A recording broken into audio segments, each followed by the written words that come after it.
The live TV, सच सबसे आगे। लगातार भारतीय जनता पार्टी को एक के बाद एक झटके लग रहे हैं और जैसे जैसे चुनावों की तारीख करीब आ रही है और दिक्कतें हो रही हैं। इस बार एक और मंत्री ने, जी हां, एक और मंत्री ने भारतीय जनता पार्टी का दामन छोड़ दिया है और साथ ही थाम लिया है समाजवादी पार्टी का दामन, यानी स्वामी प्रसाद मौर्य, साथ ही में दारा सिंह चौहान, धर्मपाल सिंह सैनी और तमाम विधायक जो भारतीय जनता पार्टी को छोड़कर समाजवादी पार्टी में शामिल हो गए थे। उन्हीं के दर्द से करा रही थी भारतीय जनता पार्टी। लेकिन एक और बड़ा झटका भारतीय जनता पार्टी को चुनावों से पहले लग गया है, यानी एक बार फिर से भगदड़ देखने को मिल रही है भारतीय जनता पार्टी में। आज हम आपको बताने जा रहे हैं कि कौन है वो शख्स जिसने भारतीय जनता पार्टी को करारा झटका दे दिया है और समाजवादी पार्टी में शामिल हो गए। नमस्कार, मैं हूं प्राज्वल गौतम और आप देख रहे हैं द लाइव टीवी। आपको तो पता ही है किस तरीके से चुनावों से पहले ही, जैसी चुनावों की तारीखों का ऐलान हुआ था, उसके बाद हर एक दिन, जी हां, कोई ऐसा दिन नहीं बीता जब भारतीय जनता पार्टी को करारा झटका न लगा।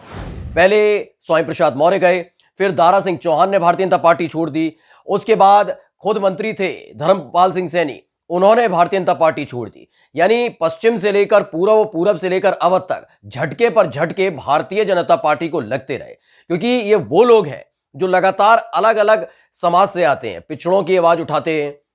इनके साथ साथ कई ऐसे और विधायक थे जिन्होंने अपने नेता के साथ भारतीय जनता पार्टी को छोड़ दिया।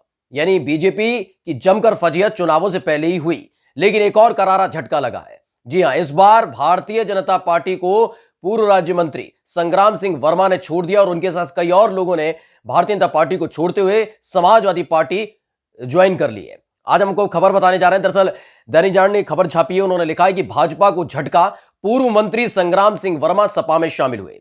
इससे पहले भी आपने तमाम विधायकों को देखा होगा किस तरीके से वो आवाज उठाते रहे। उन्होंने बताया कि पिछड़ों की आवाजों को लगातार दबाया जाता रहा। ये हर चुनाव में नया पैंतरा आजमाते हैं। यानी आपको 2017 याद होगा, तब पिछड़ों की आवाज उठाई जा रही थी। 2019 का चुनाव आया था तो कहा जाने लगा कि दलितों के घरों में खाना खाने लगे थे, वहां नौटंकी हो रही थी, डींगे की जा रही थी, तमाम काम किए जा रहे थे, तो दलितों को अपने पक्ष में किया जा रहा था। इस बार 2022 आई है तो 2022 में अब नए तरीके से चुनाव लड़ा जा रहा है, पिछड़ों की अनदेखी की जाने लगी है। और यही एक वजह है जिसके चलते अब सवाल भी उठने लगा कि आखिर पिछड़ों के लिए क्या हुआ 5 साल में। और यही एक वजह है जिसके चलते बड़े बड़े भारतीय जनता पार्टी के पिछड़े नेता भारतीय जनता पार्टी को छोड़ चुके हैं और समाजवादी पार्टी को ज्वाइन कर चुके हैं और इन सब के बीच तगड़ा झटका लगा है। इतनी टेंशन बढ़ गई थी कि दिल्ली तक चर्चाएं होने लगी थी। और अब आपको बताएं कि कौन है ये नेता जिन्होंने भारतीय जनता पार्टी को छोड़ दिया है। दैनिक जागरण ने जो खबर लिखी है वो लिखी है, एक तो ये बाराबंकी के बड़े नेता हैं। चुनावी बेला में भाजपा को बड़ा झटका लगा है। पूर्व मंत्री रहे संग्राम सिंह वर्मा ने बुधवार को भाजपा से नाता तोड़कर सपा की साइकिल पर वो सवार हो गए। लखनऊ में सपा के अध्यक्ष पूर्व मुख्यमंत्री अखिलेश यादव और सपा के प्रदेश अध्यक्ष नरेश उत्तम के सामने सपा की में आस्था जताई है और इसके लिए बकायदा राजेंद्र चौधरी जो है, जो प्रवक्ता है समाजवादी पार्टी के, उन्होंने ट्वीट किया है। आपको बता दें कि संग्राम सिंह वर्मा 2 बार बाराबंकी से सदर से विधायक और प्रदेश सरकार में मंत्री रह चुके हैं। जी हां, 2 बार के विधायक अपने आप में एक बड़ा नाम है। अगर बाराबंकी आप जाएंगे तो बाराबंकी में एक बड़ा वोट बैंक संग्राम सिंह वर्मा का है, क्योंकि आपको बता दें कि बाराबंकी की अगर बात की जाए, बाराबंकी में पिछड़ा बाहुल्य वो इलाका है। वहां पर अमूमन आपने देखा होगा बड़े बड़े जो नेता हैं वो पिछड़ी जाति के ही हैं और यही एक वजह है जिसके चलते लगातार दाव भारतीय जनता पार्टी इन्हीं पर लगाती रही थी। लेकिन चुनाव से पहले ही भारतीय जनता पार्टी को अलविदा कह दिया। संग्राम सिंह वर्मा ने एक बड़ा दाव खेला है, जिसके बाद अब सिट्टी पिट्टी गोल हो गई है। भारतीय जनता पार्टी के तमाम नेताओं की सिट्टी पिट्टी गोल हो गई, क्योंकि उनको लग रहा था कि अब तो चुनाव करीब आ चुका है, अब कोई भारतीय जनता पार्टी को छोड़ेगा नहीं, प्रत्याशियों का लगभग ऐलान हो चुका है, ऐसे में कोई भाजपा को छोड़कर जाएगा नहीं। लेकिन ऐसा नहीं है, अभी भी भाजपा को छोड़ छोड़ कर लोग भाग रहे हैं। इस बार संग्राम सिंह वर्मा ने करारा झटका दिया, एक ऐसा झटका दिया है शायद खलबली मच जाए। आपको बता दें कि संग्राम सिंह वर्मा सदर विधानसभा बाराबंकी और कुर्सी में से किसी एक जगह से अपनी बेटी के लिए टिकट भी मांग रहे थे और कह रहे थे कि देखिए, आप जब अपना वोट बैंक लेकर चलते हैं, अगर कोई बड़ा नेता हो, क्योंकि वोट बैंक की राजनीति हर कोई करता हो, भारतीय जनता पार्टी तो जाति आधारित कितनी करती है, धर्म आधारित कितनी राजनीति करती है, सब जानते हैं। तो ऐसे में उन्होंने अपने बेटे के लिए मांगा था, लेकिन यहां पर भी बिल्कुल रीता बहुगुणा जोशी जैसा व्यवहार होने लगा था। दरअसल 2017 में यही संग्राम सिंह वर्मा आए थे बसपा छोड़कर, तब बहुत आस्था जताई गई थी, बताया गया था कि पिछड़ों के लिए काम कराया जाएगा, तमाम चीजें होंगी। लेकिन जैसे ही 2022 का चुनाव करीब आया है, लगातार संग्राम सिंह वर्मा की अनदेखी की जा रही थी, पिछड़ों की अनदेखी की जा रही थी।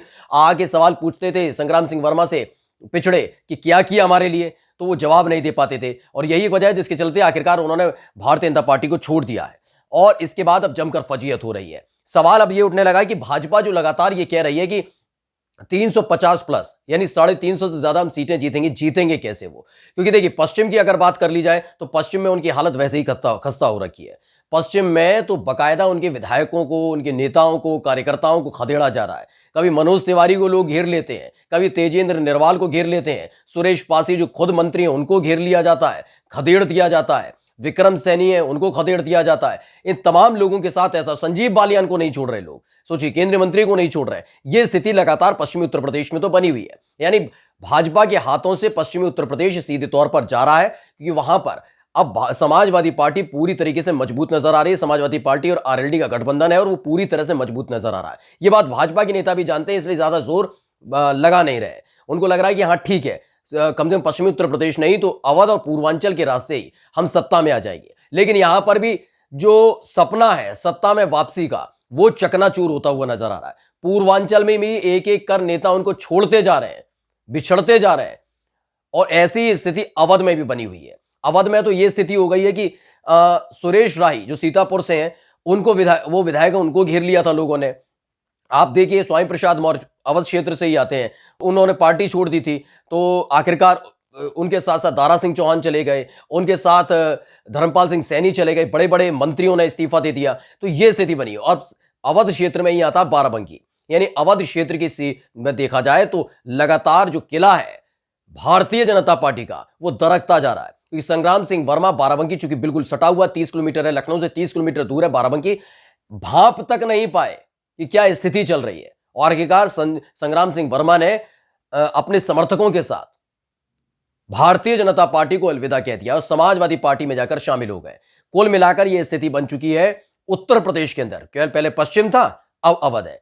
अवध में चुनाव से पहले, ठीक चुनाव से पहले जो तारीख 10 फरवरी से वोटिंग की शुरुआत होने जा रही है, 7 चरणों में उत्तर प्रदेश में चुनाव होगा, यानी वोटिंग से ठीक पहले एक और करारा झटका भारतीय जनता पार्टी को लगा है, जिससे शायद उबरना बहुत मुश्किल हो जाए। क्योंकि अवध में उनको लग रहा था कि अच्छी खासी सीटें हम निकाल लेंगे और पूर्वांचल में निकाल लेंगे, लेकिन अवध में भी लगातार भारतीय जनता पार्टी का डब्बा गोल हो रहा है। जी हां, पश्चिमी उत्तर प्रदेश के बाद अवध का लग गया है नंबर। अवध के बड़े बड़े नेता भारतीय जनता पार्टी को छोड़ कर जा रहे हैं, क्योंकि सब समझ चुके हैं कि भारतीय जनता पार्टी की वापसी फिर से उत्तर प्रदेश में असंभव सी नजर आती है। बड़े डींगे हाँक रहे थे, कह रहे थे कि हमने तमाम नेताओं को अलग अलग तरीके से, कभी कांग्रेस से किसी को ले आते हैं, कभी किसी को ले आते हैं। लेकिन आप सोचिए, ये हालात बन चुके हैं कि अब कोई भी भारतीय जनता पार्टी में शामिल होना नहीं चाहता। भारतीय जनता पार्टी के खुद के अपने कार्यकर्ता, नेता भारतीय जनता पार्टी छोड़ कर जा रहे हैं। नमस्कार। द लाइव टीवी, सच सबसे आगे।